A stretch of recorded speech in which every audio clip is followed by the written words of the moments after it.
कौन कहउचंदी आपण पूजा पुणी गोटे बाल बेपारी सांगरे हो नाला बाबू मु मो निज आखिरे देखिछि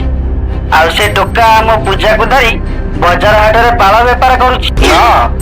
पूजा बाल बेपार सेठी करिवो जोटी मु चाहबी नाला बाबू अछंती को नाला बाबू कहले तो बाबू बुढ़ा भितर हगुथब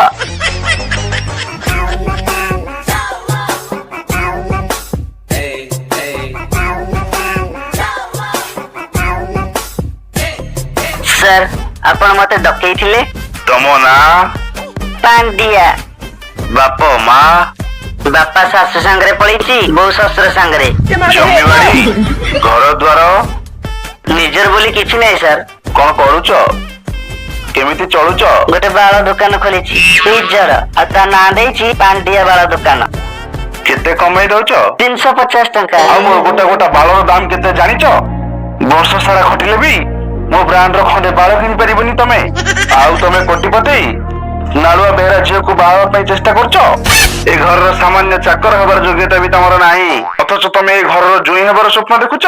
तो गांधी फटाई देबी भलो पाइबा आगरु प्रथमे निजर पोजीशन विषय जानि नेबा उचित बुझिलो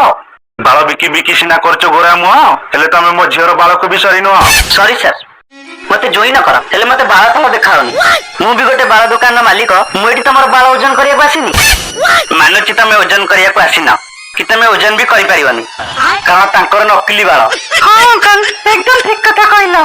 जति से हम बाल ओजन न करि परिबे तले तमर दोना से ओजन कर देबे पूजा निज अंकल विषय तते एमिति कहउ टिके लाज लागुनी आ तमर जो से नालुआ पाटरे बाल कथा गुडा कहउ तमो टिके खराब लागुनी पांडिया गोटे बाल दुकान करछि बाल बेपार तमे सब पांडिया घरे गाईर गोबर पूजा